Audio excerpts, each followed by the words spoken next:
الشيطان الرجيم بسم الله الرحمن الرحيم لقد من الله على المؤمنين إذ بعث فيهم رسولا آمنت بالله صدق الله مولانا العظيم وبلغنا رسوله النبي الكريم ببركة إن الله وملائكته يصلون على النبي يا أيها الذين آمنوا صلوا عليه وسلموا تسليما الصلاة والسلام عليك يا سيدي يا رسول الله وعلى آلك وأصحابك يا سيدي يا حبيب الله. محبت سے پڑھیے ایک دفعہ الصلاة والسلام عليك يا سيدي يا رسول الله وعلى آلك وأصحابك يا سيدي يا حبيب الله.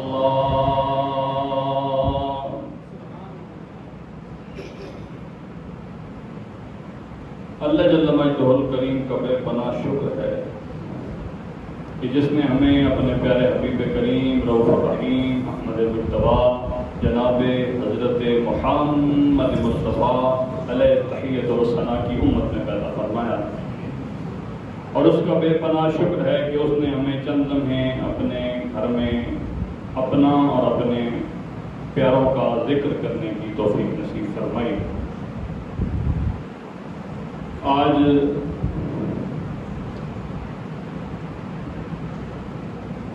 میلاد شریف کے حوالے سے یہ مجلس منعقد ہے.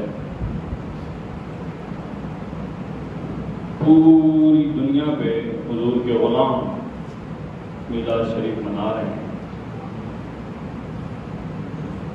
اور جب جب وقت گزرے گا تب تب یہ سلسلے زیادہ ہوں گے انشاءاللہ.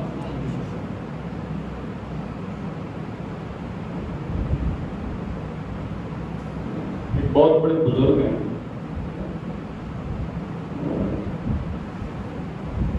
وہ فرماتے ہیں کہ جہاں بھی کوئی میلاد مناتا ہے تو اس کی تیاری کرتا ہے.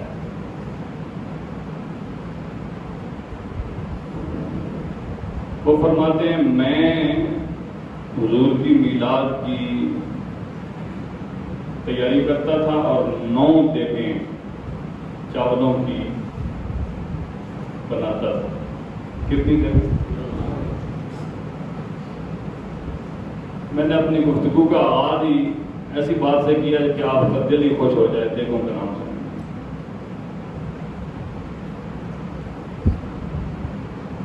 کسی نے کہا بھائی یہ کوئی اتنی بڑی بات نہیں ہے، لوگ تو 50 100 200 دیگیں بناتے ہیں، آپ نے اگر 9 دیگیں بنا دی ہیں تو اس میں کیا کمال ہے؟ کیونکہ جواب سنیے اور اپنے ایمانوں کو تازہ کریں. انہوں نے فرمایا میں دیگیں 9 ہی بناتا ہوں، ان میں جو چاول ہوتے ہیں ہر چاول پہ 3 دفعہ قل شریف پڑھتا ہوں.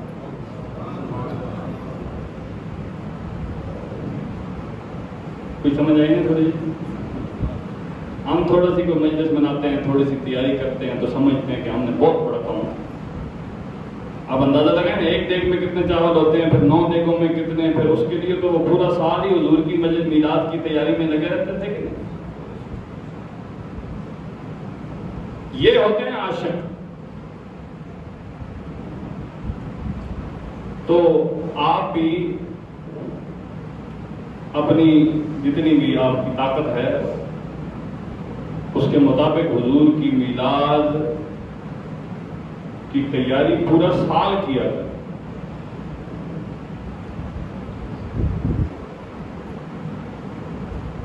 سرکار دو عالم صلی اللہ علیہ وآلہ وسلم اس دنیا پہ تشریف لائے، میں کچھ آپ کی ولادت کی بات کروں گا. باتیں تو وہ ساری پرانی ہوتی ہیں، لیکن اس میں سے ہم نے عقیدے کی باتیں نکالنی ہیں تاکہ ہمارے نوجوانوں کو پتہ چلے کہ ہمارا عقیدہ بالکل درست ہے، اس میں کسی قسم کی شک و شبہ کی گنجائش.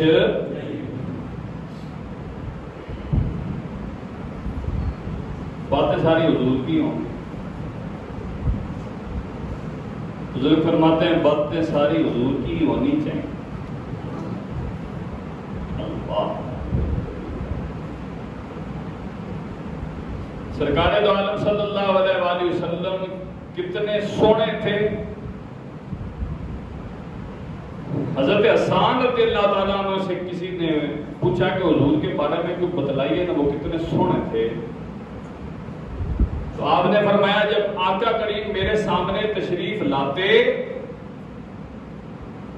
آپ اتنے سونے تھے کہ میں اپنی آنکھوں پہ ہاتھ رکھ لیتا کہ کہیں حضور کی نورانیت کی وجہ سے میری آنکھیں ہی ختم نہ ہو جائیں.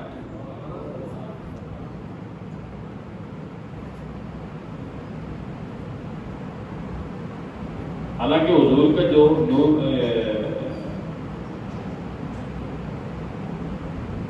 حسن تھا وہ ظاہری طور پہ سارا عیان ہی تھا. ایک بزرگ فرماتے ہیں کہ اگر حضور صلی اللہ علیہ وسلم کا جو حسن تھا نا وہ سارا ظاہر ہو جاتا تو اگر کسی ہڈی کے سامنے صرف اس میں محمد صلی اللہ علیہ وآلہ وسلم لیا جاتا تو وہ ہڈی میں سے زندہ جانور نکلا.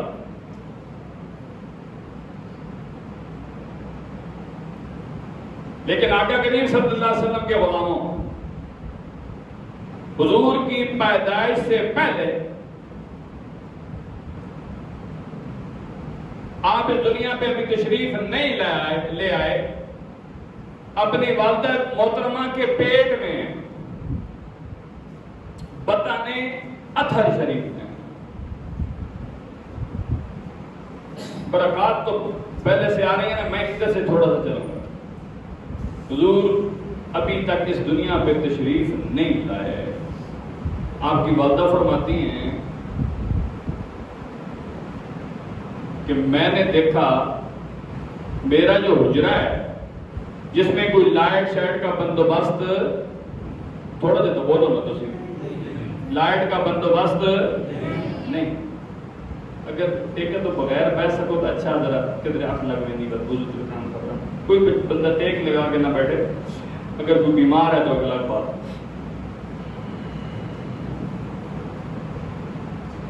آپ فرماتی ہیں کہ میں اندھیرا بھی تھا، اکیلی بھی تھی.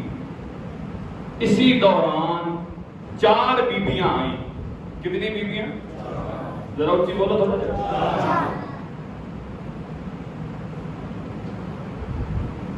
جب عقیدے کی بات نکلے گی نا تو آپ کو سمجھ آئے گی انشاءاللہ. میں نے دیکھا بہت ہی خوبصورت چہرے والی، دراز ان کے قد، لیکن اس سے پہلے مجھے ان سے میں نے ان سے کبھی بھی ملاقات کی انجان. میرے لیے وہ اجنبی تھی، اکیلی عورت. تھوڑی سی گھبرا بھی گئی میں. گھبراتے ہوئے میں نے پوچھا بھئی آپ کون ہیں؟ تو سب سے پہلے جو عورت بولی نا، انہوں نے فرمایا کہ بیٹا آپ کو گھبرانے کی ضرورت نہیں ہے، میرا نام حوا ہے. میرا نام بولو نا تھوڑا جائے. میرا نام ظاہری طور پہ حضرت حوا علیہ السلام کا مثال ہے. ہم اہل سنت و جماعت کا یہ عقیدہ ہے کہ اللہ کے پیارے اپنی قبروں میں بولیے نا تھوڑا سا.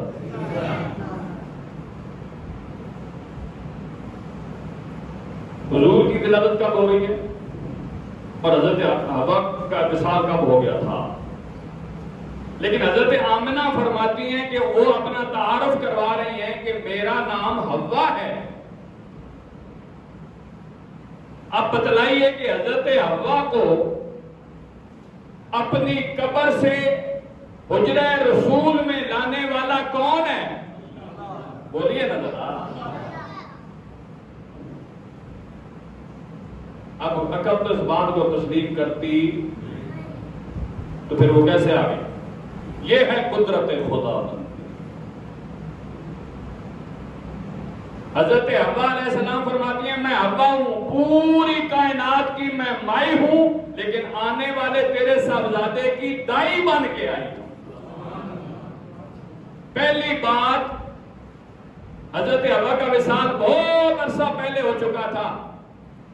آپ زندہ ہو کے آ گئی، حضرت آمنہ کے سامنے آ گئی، حضرت آمنہ کی مدد کرنے کے لیے آئی. پتہ چلا جو قبروں میں جا چکے ہیں وہ جب اللہ چاہتا ہے تو وہ کسی کی مدد ان سے بھی کروا لیتا ہے.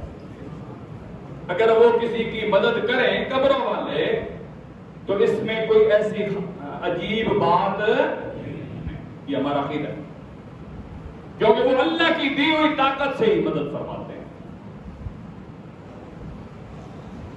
دوسری بات، کہ حضرت حوا کی قبر باہر تو نہیں تھی نا کہ ادھر سے نکل کے ادھر آ گئی. یہ ساری باتیں عقل تسلیم نہیں کرتی. ایک تو پوری کائنات کی مائی کو اللہ نے اپنے حبیب کی دائی منتخب فرما کے یہ بھی بتا دیا کہ اے نسل آدم، جس سے نسل آدم شروع ہوئی ہے نا وہ میرے حبیب کی خادمہ بن کے تشریف دیں.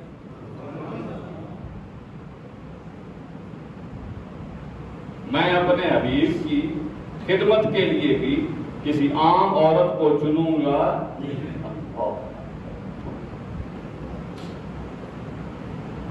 اب حضرت حوا نے اپنا تعارف کروایا تو حضرت آمنہ خوش ہو گئی. دوسری عورت بولی بیٹا مجھے مریم کہتے ہیں. کیا کہتے ہیں؟ میرا نام کیا ہے؟ میں حضرت عیسیٰ علیہ السلام کی مائی ہوں. کب ان کا وصال ہو گیا. دیکھو نا ظاہری طور پہ حضرت آمنہ کی امداد کے لیے عورتوں نے آنا تھا، کوئی بھی عورتیں آ جاتی، لیکن حضرت آمنہ کی امداد کے لیے حضور کی ولادت میں ظاہری طور پہ مدد کے لیے جو آئیں، وگرنہ ان کے آنے کی ضرورت نہیں تھی. لیکن جن خواتین کا انتخاب کیا گیا ان کو دیکھیے ذرا. ایک حضرت حضرت حوا علیہ السلام، دوسری حضرت مریم علیہ السلام. آپ حضرت عیسیٰ علیہ السلام کی والدہ ہے. میں نے کہا میرا نام مریم ہے. تیسری عورت کی طرف فرماتی ہیں میں نے دیکھا تو انہوں نے فرمایا بیٹا مجھے آسیہ کہتے ہیں. کیا کہتے ہیں؟ کچھ ہی بولا ذرا. کون تھی آسیہ؟ فرعون کی بیوی. فرعون کی ذرا اچھی بولا. اب اندازہ لگائیے ذرا بیوی کس کی ہے اور دائی کس کی بن کے آئی ہیں. تو کوئی ایسی بات تھی، ان کی کوئی ادا اللہ کو ایسی پسند آئی نا کہ اللہ نے انہیں اپنے حبیب کی خدمت کے لیے قبول فرما دیا. وہ یہ تھی کہ جب فرعون کہتا تھا نا کہ انا ربکم الاعلی، آپ فرماتی تھی اعلی رب صرف اللہ کی ذات. رب صرف اللہ ہے، تو کبھی بھی ہو سکتا. پھر وہ آپ پہ وہ ظلم ڈالتا کہ جو شمار ہی نہیں ہو سکتا. لیکن انہوں نے کہا فرعون جو جتنی تکلیف مجھے دے سکتا ہے دے دے، لیکن میں تجھے رب مان سکتی. ادھر تکلیف صحیح، ادھر اس کے بدلے میں اللہ نے یہ اجر نصیب فرمایا. عرض کرنے کا مقصد یہ تھا کہ حضرت آمنہ فرماتی ہیں کہ ان خواتین کو میں نے دیکھا یہ میری خدمت کے لیے آ گئی، ان کے آنے سے میرا سارا جو ڈر تھا وہ دور ہو گیا۔ یہ میں نے آپ کو بات کیوں بتائی؟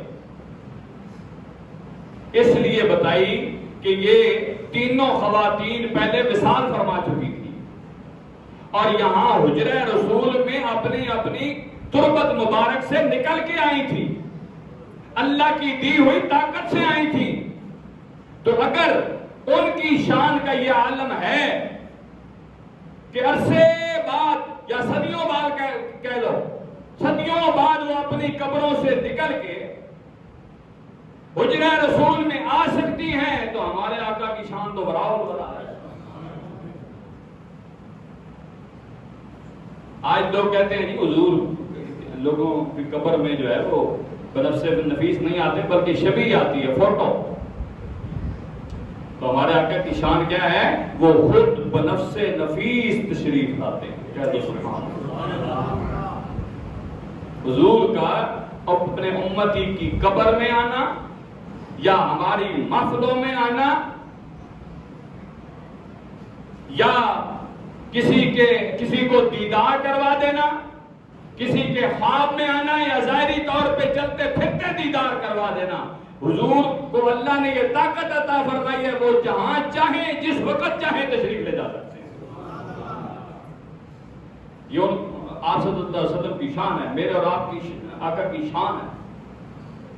یعنی آپ یوں سمجھیں لبے لباب ہمارے جو آقا ہیں جن کا ہم میلاد منا رہے ہیں، ان سے ان کا کوئی بھی امتی کسی لمحے کے لیے بھی چھپ سکتا نہیں۔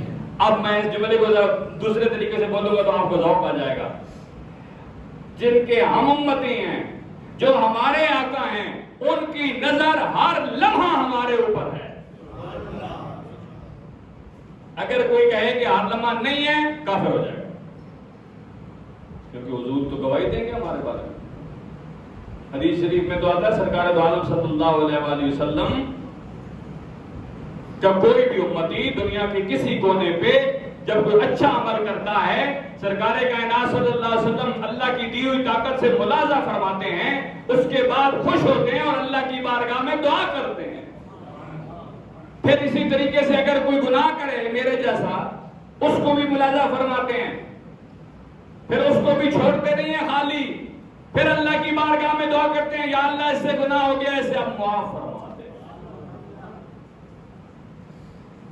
تو پھر اس آقا کی جب آمد ہو تو اگر ہم بھی خوش نہ ہوں تو کون خوش ہوگا؟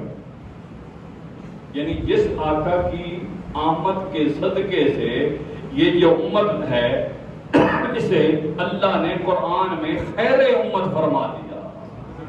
یہ نسبت رسول ہے، ورنہ ہمارا کوئی کام سیدھا نہیں ہے، حضور کی نسبت ہے جس کی وجہ سے ہمیں خیر امت بنا دیا ہے، کیونکہ تم میرے حبیب کی امتی ہو۔ میرے حبیب تمام نبیوں کے سردار ہیں، تم تمام امتوں کے سردار۔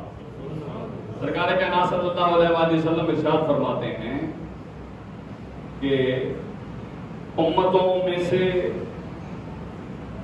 تمہیں میرے لیے منتخب کر دیا گیا اور نبیوں میں سے مجھے آپ کے لیے منتخب فرما دیا۔ ہم تو اگر اسی جملے کو سامنے رکھ کے ساری زندگی اسی پہ ہم شکر ادا کرتے رہیں تو ادا کر سکتے کہ ہم حضور کی امت میں شامل ہو گئے۔ جس آگے بچہ کہہ رہا تھا کہ جن کی امتوں میں شامل ہونے کے لیے انبیاء دعائیں فرماتے رہے۔ تو آقا کریم صلی اللہ علیہ وسلم اس دنیا پہ تشریف لائے، آپ کا ظہور ہوا، اتنی روشنی ہوئی۔ اب حضرت آمنہ کی بات سماعت فرمائیے گا ذرا۔ حضرت آمنہ فرماتی ہیں اتنا نور آیا کہ میں نے اپنے حجرہ مبارک میں بیٹھے بیٹھے شام کے محلات کو دیکھ لیا۔ اب یہ بھی بات عقل میں آ سکتی اگر اس بات کو تسلیم یہ کیسے ہو سکتا ہے؟ ایک چھوٹا سا حجرہ ہے، اس میں سے شام کے محلات کو دیکھ لیا، اس سے پتہ چلا کہ جب نور مصطفیٰ کی روشنی ہوتی ہے پھر اس کے سامنے اللہ تعالیٰ کوئی بھی چیز چھپنے دیتا نہیں۔ یہ بات ذہن میں بٹھا لیں۔ لو جی، حضور صلی اللہ علیہ وسلم کے غلاموں حضرت عائشہ صدیقہ فرماتی ہیں کبھی کبھی اندھیرا ہوتا،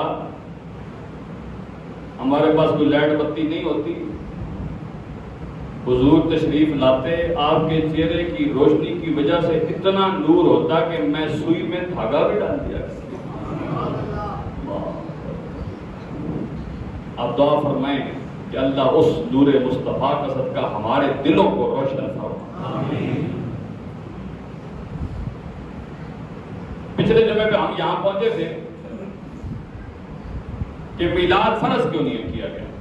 نماز فرض کی گئی، روزہ فرض کیا گیا، حج فرض کیا گیا، زکوٰۃ فرض کی، یہ میلاد منانا کیوں نہیں فرض کیا؟ کسی بزرگ سے کسی نے سوال کیا، انہوں نے فرمایا میاں یہ فرض اس لیے نہیں کیا گیا، اللہ یہ دیکھنا چاہتا تھا کہ جس کے اوپر کوئی چیز فرض ہو جائے نا وہ تو بیچارہ مجبور ہو کے بھی کرتا ہے۔ بھئی آپ نماز آپ کے اوپر فرض ہے کہ نہیں ہے؟ تھوڑا جب بولو گے لے جب بولے ہو میں کما ہم شک پہ گیا۔ نماز فرض ہے نا ہم پہ، ہمارا دل ہو یا نہ ہو ہم نے پڑھنی،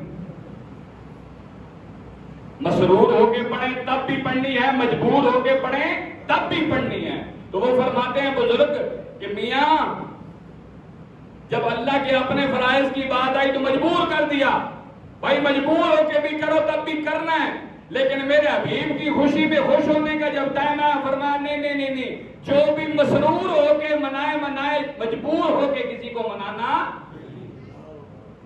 میرے حبیب کے باری آئے میلاد کی اور کوئی مجبور ہو کے منائے، بتھی بنا کے منائے، یہ اللہ کو گوارا تو سنیو مبارک ہو آپ، ہم تو حضور کا میلاد خوش ہو کے مناتے ہیں اور اپنے مقدر پہ خوش ہوتے ہیں کہ ہمیں وہ مقدر ملا جس میں میلاد منانے والے بھی شامل ہو۔ اگر اللہ کو یہ منظور نہ ہوتا تو ہم کیا کر سکتے؟ دیکھیں نا، میلاد کی خوشی ہو یا جو بھی کوئی ہو، اللہ کی مرضی کے بغیر ہو سکتا ہے؟ ذرا اچھا بولو تھوڑا جا۔ تو ہم جو منا رہے ہیں تو یہ اللہ رسول کی مرضی سے۔ آپ اس وقت یوں سمجھیں آپ اللہ تعالیٰ اور اللہ کے رسول صلی اللہ علیہ وسلم کی رحمت کے سائے میں آئے ہوئے ہیں، انہوں نے آپ کو قبول فرمایا ہوا ہے۔ سرکار دو عالم صلی اللہ علیہ وآلہ وسلم اس دنیا پر تشریف لائے۔ ایک بات میں اس کی کر کے اور آگے چلتا ہوں اور بہت جلدی ہم انشاءاللہ اس سلسلے کو سمیٹیں گے۔ تشریف لائے، کتابوں کے اندر آتا ہے کہ تشریف لاتے ہی سجدے میں سر رکھا۔ کہاں سر رکھا؟ اور پھر حدیث شریف میں جو الفاظ ملتے ہیں وہ دو قسم، ایک یہ دعا مانگی رب حب لی امتی، اور دوسری یہ دعا مانگی رب اغفر لی امتی۔ رب اغفر لی امتی اس کا مطلب ہے کہ اے اللہ میری امت کو بخش، میری امت کو، اور رب حب لی کا مطلب ہے یا اللہ میری امت میرے حوالے فرما دے، میرے۔ اس سے کیا مراد ہے؟ علماء فرماتے ہیں کہ یہ جو حضور نے دعا فرمائی نا کہ رب حب لی امتی، یا اللہ میری امت میرے حوالے فرما دے، اس کا مطلب یہ ہے کہ تو میرے حوالے فرما دے اور میں ان کو تجھ سے بخشواتا جاؤں۔ ایک حدیث شریف کا مفہوم یہ ہے کہ حضور فرمائیں کہ یا اللہ گناہگار سارے میرے حوالے کر دے اور نیکوکار تو لے لے۔ چاہیے تو یہ تھا نا، یہ کہتے کہ نیکوکار مجھے دے دے اور گناہگار تو۔ فرمایا گناہگار میرے حوالے کر دے، یا اللہ میری عرض یہ ہے گناہگار میرے حوالے کر دے اور نیکوکار تو لے لے، وہ تو پہلے ہی نیک ہے۔ انہیں تو کوئی مسئلہ ہی نہیں. یہ جو گناہگار ہیں نا، یہ میں تیری رحمت جب جب جوش میں ہوگی نا، ان کو بخشواتا جاؤں گا، ان کی شفاعت کرتا جاؤں گا. رب حبلی کا یہ مطلب. یہ نہیں، میں جو بات آپ کو سمجھانا چاہتا تھا کہ آتے ہی سجدے میں سر رکھ دیا، اس بات کو بھی عقل تسلیم کرتی، لیکن یہاں عقل تو بہت پیچھے. یہاں عقل کا کیا کام ہے؟ عقل میں جو بات آ جائے وہ کرامت اور معجزہ نہیں ہو سکتی.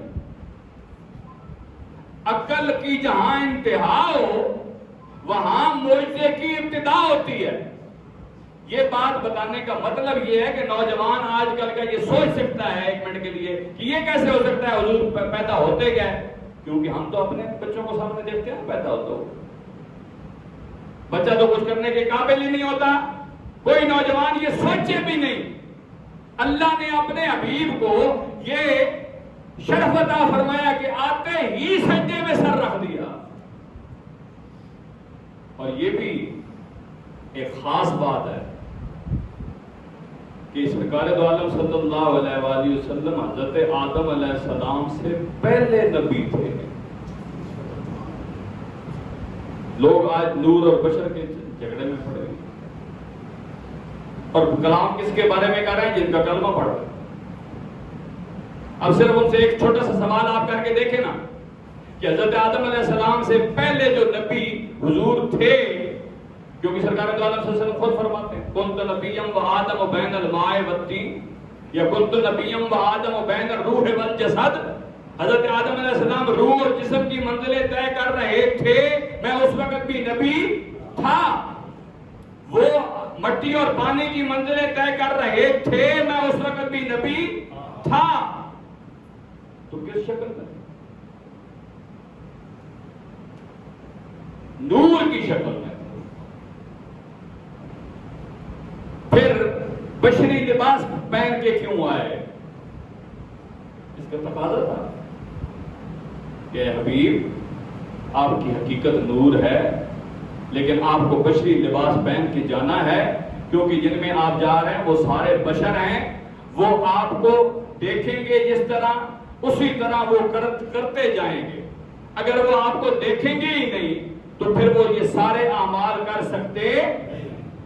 دیکھیں نا، ہم سوتے ہیں، جگتے ہیں، کھاتے ہیں، پیتے ہیں، اٹھتے ہیں، بیٹھتے ہیں، سارے معاملات کرتے ہیں. یہ معاملات ہمیں کس نے سکھائے؟ اللہ کے حبیب صلی اللہ علیہ وسلم نے.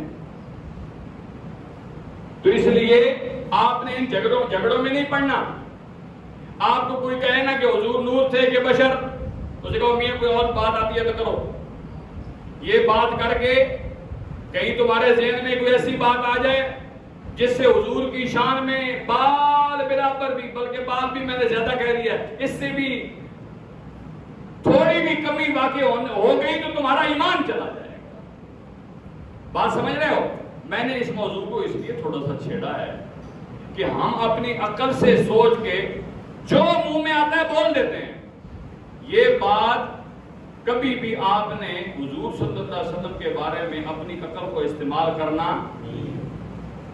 اب دیکھیں نا، سرکار دو عالم صلی اللہ علیہ وآلہ وسلم اس دنیا پہ تشریف لائے. میں نے ابھی جو بات اس کو آگے چلاتا ہوں تھوڑا سا. حضرت آمنہ کیا فرماتی ہیں؟ میں نے اپنے حجرے میں بیٹھے ہوئے یا لیٹے ہوئے شام کے معاملات کو دیکھ لیا. یہ کون فرما رہی ہیں؟ حضرت آمنہ. اگر آپ ادھر ہی اڑ جائیں گے کہ یہ تو بات عقل میں آتی نہیں تو آپ کا ایمان ادھر ہی ضائع ہو جائے گا. تو جب حضور کی والدہ کی شان یہ ہے کہ وہ حجرے میں بیٹھے بیٹھے شام کے محلات کو دیکھ رہی ہیں حضور کے نور کے صدقے سے، تو پھر سرکار دو عالم صلی اللہ علیہ وآلہ وسلم کی شان کا عالم کیا ہوگا؟ پھر جب اس طرح آپ اپنی عقل کو استعمال نہیں نہ کریں گے، جب یہ کہیں گے کہ اللہ اپنے حبیب کو اس نے اتنی طاقت عطا فرمائی ہے کہ وہ جو چاہیں کر سکتے ہیں، پھر جب یہ حدیث آئے گی نا حضور نے ہاتھ اوپر کیا، پھر نیچے کیا، صحابہ نے پوچھا یا رسول اللہ یہ آپ نے کیا کیا؟ فرمایا میں نے ہاتھ اوپر کیا تھا، جنت میں انگوروں کے خوشے بالکل میرے ہاتھ کے پاس تھے، میں نے چاہا توڑ لوں۔ اب پھر یہ بات عجیب نہیں لگے گی، کیوں؟ اس لیے کہ جب آپ کے ذہن میں یہ بات بیٹھ گئی ہے کہ اللہ کے جو حبیب ہیں انہیں اللہ نے وہ شان دی ہے جو کسی اور کو مل سکتی نہیں ہے۔ ابو جہل نے منصوبہ بنایا کہ حضور صلی اللہ علیہ وسلم کو جا کے بتاؤ کہ آپ کا چچا بیمار ہو گیا۔ وہ بیمار اسی کے لیے آئیں گے، سامنے کنواں کھدوایا آپ نے کر کے، کھڈا ڈوبا جا کھڈا، حضور صلی اللہ علیہ وسلم کو بتایا گیا، آپ صلی اللہ علیہ وسلم چل پڑے۔ بات سمجھنے کی کوشش کرنی ہے ذرا۔ جب اس گڑھے کے قریب پہنچے تو اللہ تعالیٰ کی طرف سے حکم ہوا کہ آپ واپس تشریف لے جائیے۔ حضور واپس تشریف، جیسے ہی واپس جاتے ہوئے ابو جہل نے دیکھا نا تو اسے بھول ہی گیا کہ میں نے کھڈا کھدوایا ہوا ہے۔ وہ دوڑا جلدی سے، بھائی روکوں جا کے، جیسے ہی دوڑا تو اس کنویں کے اندر چلا۔ شان مصطفیٰ دیکھیے، جب کنویں کے اندر گیا انہوں نے اس کے چہرے چپاٹوں میں نکالنے کی کوشش شروع کر دی۔ جب نکالنے کی کوشش کرتے جو بھی رسی پھینکتے تو کنواں نیچے چلا جاتا۔ اب یہ اس بات کو عقل تسلیم کرتی، جتنی رسیاں تھیں وہ لاتے گئے، وہ کنواں نیچے جاتا گیا۔ تھا کافر لیکن یہ کہنے لگا اے میرے چیلو، اگر تم چاہتے ہو کہ میں اس کنویں سے باہر آ جاؤں تو مجھے اس کنویں سے نکالنے والی صرف ایک ہستی ہے جن کا نام محمد الرسول اللہ ہے۔ لو جی، میں اصل میں آپ کو ذہن یہ بنا رہا ہوں کہ دماغ، عقل، جب حضور کی بات آئے تو پھر وہاں اس کو پیچھے کرتے ہیں، پھر وہاں عقلیں جواب دے جاتی ہیں، عقلوں کو پیچھے کر دیا جاتا ہے۔ حضور صلی اللہ علیہ وسلم تشریف لائے اور میں نکالوں؟ جی نکالیے۔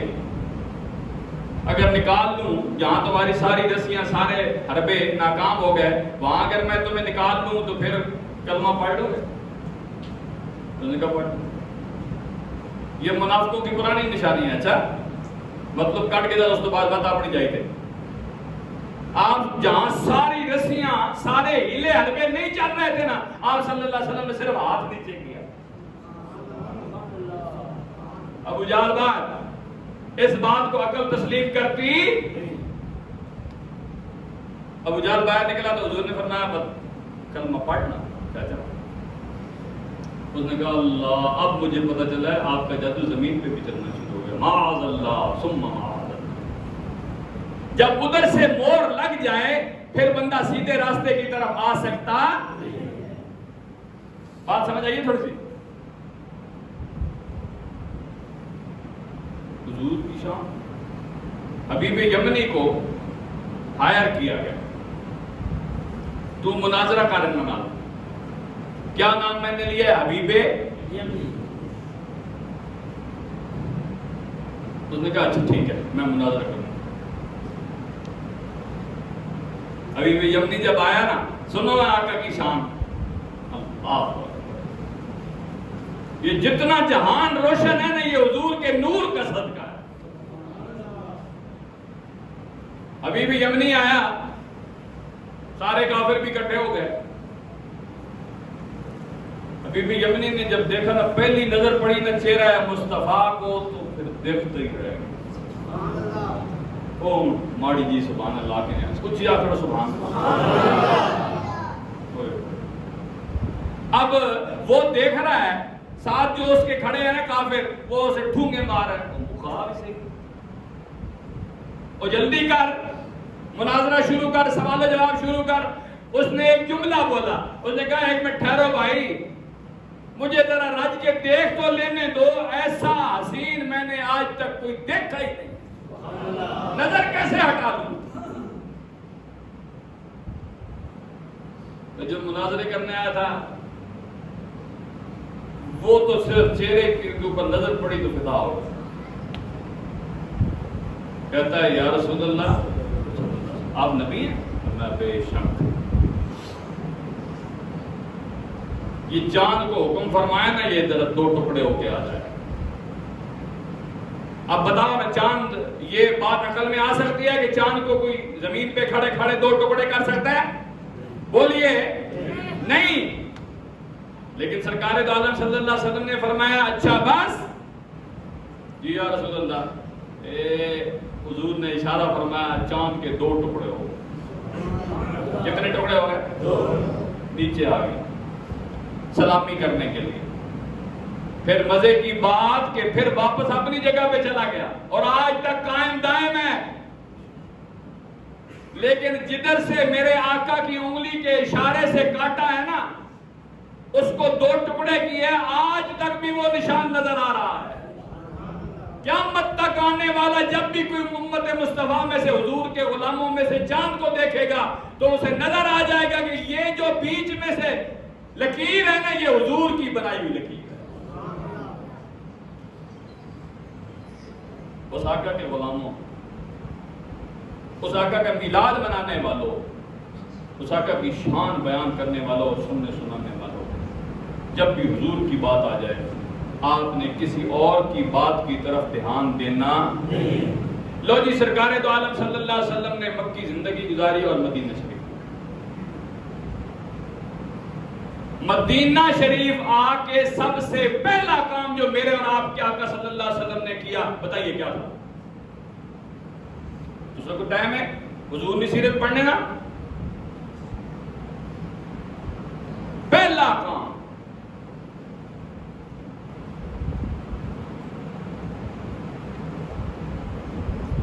وہ کہہ لو مہاجروں اور انصاریوں کو بھائی بھائی بنا.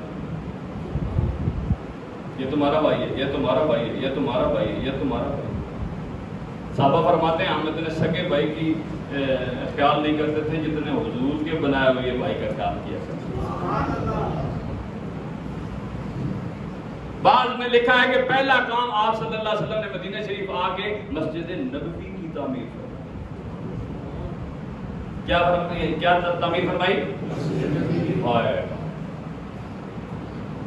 تو مسجد نبوی کی تعمیر جب شروع ہوئی نا حضور نے جب اس کا افتتاح فرمایا نا تو ساتھ ہی فرمایا جو پرندے کے گھونسلے جتنی بھی مسجد بنائے گا نا اللہ تعالیٰ اس کے بدلے میں اس کو جنت میں گھر عطا فرمائے گا. صحابہ نے پوچھا یا رسول اللہ گھونسلے جیسی مسجد کون بنائے گا؟ گھونسلہ تو چھوٹا سا ہوتا ہے. علماء فرماتے ہیں اس سے مراد یہ کہ اگر کسی نے مسجد میں ایک اینٹ بھی لگا دی نا تو اللہ تعالیٰ اس کو جنت میں پورا محل عطا فرمائے. ایک کام پہلا کیا کیا؟ بھائی بھائی بنا دیا. جوڑو بنجو بھائی بھائی کس کو بنایا؟ ایک ماں کے پیٹ سے آئے ہوئے 2 بندوں کو نہیں، وہ تو پہلے ہی بھائی تھے. کن کو بنایا؟ کلمہ پڑھنے والوں کو. کن کو؟ بولو نا. میں کیڑی گل چھیڑ بیٹھا. آج کلمہ گو مسلمان ایک نہیں ہو رہے. ایک بات پتہ چل گئی کہ سب سے بڑا رشتہ جو انسانوں کا آپس میں ہے، حضور کے غلاموں کا آپس میں ہے، وہ ہے کلمے کی بنیاد. اگر کوئی کلمہ پڑھنے والا ہے تو وہ آپ کا بھائی ہے. اگر کلمہ پڑھنے والا نہیں، اللہ رسول کا منکر ہے، تو وہ اگر آپ کی ماں کے پیٹ سے بھی نکلا ہے بھائی ہو سکتا نہیں. پہلی بات واضح فرمایا. دوسرا کیا فرمایا؟ مسجد بنوائی جتنے بھی ہو اللہ نے گھر اکٹھے ہو کے عبادت کی. اصل ایک مولانا صاحب ہے، پنجابی میں شروع ہو گئے.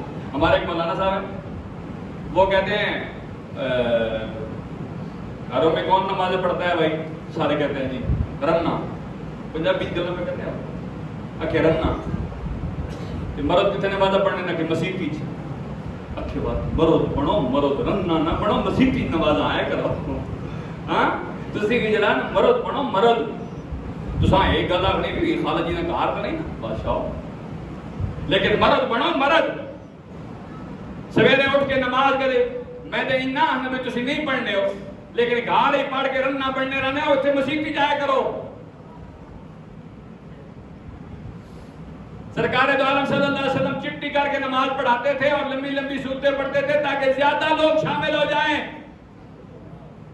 کہو تو سبحان اللہ.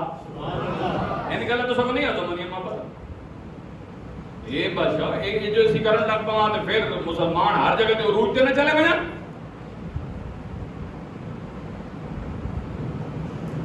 خیر بات لمبی ہو جائے گی اور بات لمبی ہو بھی گئی. حضور صلی اللہ علیہ وآلہ وسلم یہ ساری زندگی ایک اس دن ہمارے مولانا صاحب جب تشریف لائے انہوں نے بڑی خوبصورت بات کی وہ میں آپ سے کرنا چاہتا ہوں بس. وہ کہتے ہیں کہ ہمارا ادھر ہم مصر میں پڑھتے تھے تو ادھر ایک معمول تھا مجھے بڑی بات پسند ہے تو میں چاہتا ہوں کہ علماء کرام اس پہ عمل کریں. میں بھی متوجہ ہوں کیا بھائی اسی بھی عالمہ دی کوئی پوچھو دی تم پڑھائے عالم تو ہم بن ہی نہیں سکتے اتنے گنہگار. جب بندہ یہ کہہ رہا ہوتا ہے نا کہ عالم نہیں بن سکتا گنہگار تو یہ ساتھ یہ ذہن میں بات بٹھا لو کہ علم بھی اس کے اندر جاتا ہے جو تقوی والا جو گناہوں سے بچتا. میرے نوجوان جو جو چاہتے ہو نا کہ میرے اندر علم چلا جائے, کسی کی خواہش ہے میں حافظ قرآن ہو جاؤں, کسی کی خواہش ہے میں عالم دین بن جاؤں, یاد رکھ لو ایک وظیفہ ہے بہت بڑا اور وہ کیا ہے متقی بن جاؤ, گناہوں سے بچنا شروع کر دو, گناہ ہو جائیں تو فٹافٹ توبہ شروع کر دو, علم خود بخود اندر جانا شروع ہو جائے گا. ایک ہی جائے تے چنگیاں تے مندیاں شیاں اکٹھیاں ہو سکنیاں ہاں یاد رکھو. ایک ہی جائی تے کنجرانیاں محبتہ بھی تے نال اللہ رسول نے بھی محبت ایک ہی جائی ہوئے اے جو ہو سکنا. ساری رات میرا نوجوان کنجریاں دیکھتا رہے اور صبح کہے میں عاشق رسول ہوں, ایسا ہو سکتا نہیں. تو انہوں نے کہا کہ ہم جی 12 ربیع الاول کو, ابھی وہ رات تو گزر گئی ہے لیکن اگو سال آسی دن سے تربیت سے شروع کر دیتی کیونکہ بزرگوں کی گل تو میں پہلے سنائی بھئی 9 دیگاں سی چاول نہیں پکانے ہیں تے ہر چاول نے ہوتے 3 دفعہ میں کل شریف پڑھنے ہیں. جسے ربیع الاول میلاد شریف کا مہینہ آنا ہے تے تئی سارے چاولاں تے 3 واری کل شریف پڑھی ہن اسی 3 واری کل پکے میں تے بھی نہیں پڑھ سکنے ہیں. مکاؤ دے اوپر دیندے ہو تاں وہ تو بڑے جگرے والے ہیں جڑے کچے تے پڑھنے رہے. میں کیا بات کہنا تھا,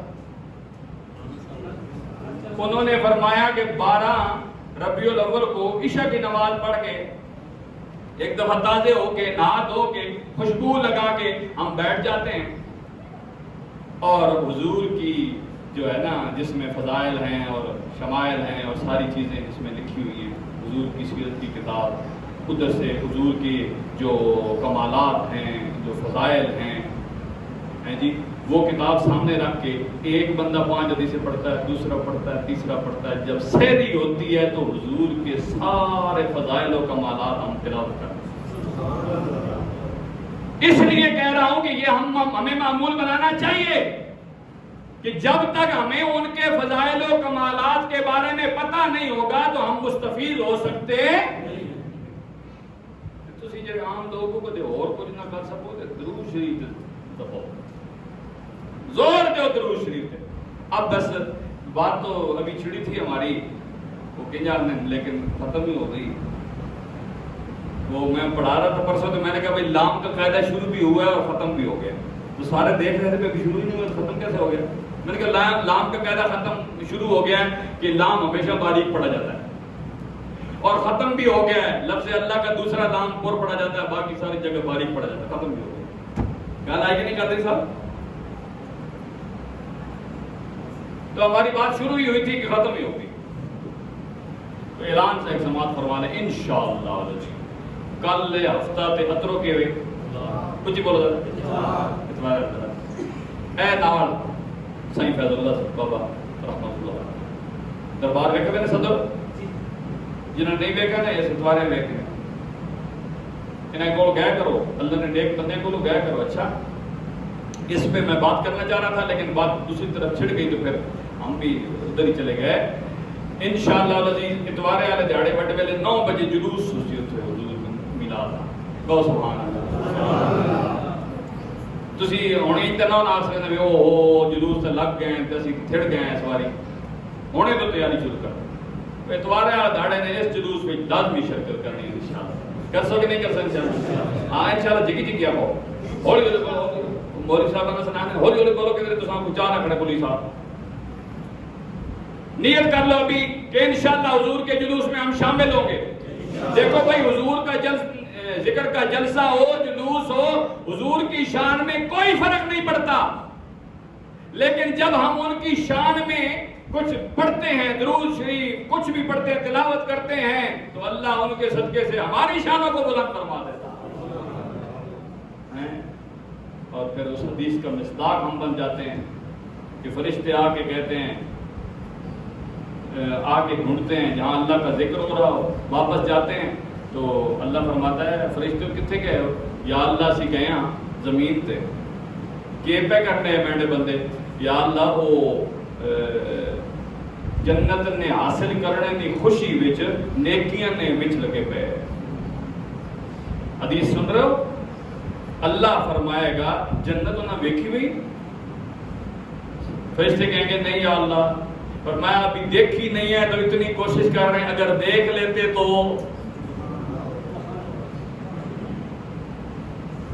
اور کیا کر رہے تھے یا اللہ تیری جہنم کے ڈر سے رو رو کے توبہ کر رہے تھے معافیاں مانگ رہے تھے میرے فرشتوں جہنم نہ ویکھیے نہیں یا اللہ میں اگر دیکھ لیتے تو بات سمجھ آئی کچھ تو اس جلوس میں آپ نے شرکت کرنی ہے پتہ چلے کہ حضور نے غلام حضور نے ذکر میں جب جلوس نکلا اسے شامل ہو گئے کوئی گرمی شرمی نہیں کوئی پرواہ نہ کرو کہ اصل بیٹھے ہوئے عزیز ان دو سب خوب لنگر میں انشاءاللہ بندوبست کرنا ہے یہ نہ دڑے تو اسی نہیں پوری زندگی کھانے ہی حضور نے صدقے بنے تے میلاد والا مہینہ تے سب پتہ ہی ہے نا ایک کھاتے کرو لنگر جتنا کھا سکو کھاتے کرو ایک نقصان نہیں دینا فائدہ کیڑا دینا یہ جڑے اصل گناہاں دی وجہ نال دل کالا ہویا پیا نا اسا کھرج کے صاف کر دینا صاف کر کے بتانا چل ہن وقت لگ وج اللہ رسول دے تے تسی صرف اس نال ہی نہ کھرجنے رہو بلکہ اللہ رسول نے ذکر کر کے اس نال بھی اسا کھرجنے رہو انشاءاللہ تعالی کچھ او ادھر کھرجا ویسی کوئی ادھر کھرجا ویسی دل صاف ہو ویسی جڑا دل صاف ہونا وے اسے اللہ رسول دی محبت آوینی ہے اللہ رسول دی محبت آوے تے اللہ رسول دی پہلی سیڑھی بندہ چڑھ پے اور دعا کرو اللہ تعالیٰ حضور نے میلاد نے صدقے نہ اساں اپنا اور اپنے حبیب صلی اللہ علیہ وسلم قرب نصیب فرمائے اور جتنے حضرات تسی تشریف لے آئے ہو اللہ تعالیٰ تساں ہر قدم نے بدل اجر عظیم نصیب فرمائے انشاءاللہ نماز تو اسی نماز تو بعد پھر صلاۃ والسلام اور صلاۃ والسلام تو بعد لنگر شریف تقسیم کیتا ویسی تسی سونا کھا کے تے رج کے تے جتنا تساں نے مقدر جو ہے کھا کے ونجو اللہ تعالیٰ یہ جتنے بھی حضرات اس سلسلے وچ تعاون فرمایا اللہ قبول فرمائے اللہ انہوں نے درجے بلند فرمائے اللہ تعالیٰ انہوں نے رزق وچ مال وچ برکت نصیب فرمائے جڑا حضور صلی اللہ علیہ وسلم نے فرمان ہے مفہوم ہے کہ جتھے میلاد ہونا وے اتھے پورا سال رحمت نزول ہونا رہنا وے اساں اس دیاں برکات تو مستفید ہونے کی توفیق نصیب وما علینا الا البلاغ سنت عطا فرمائے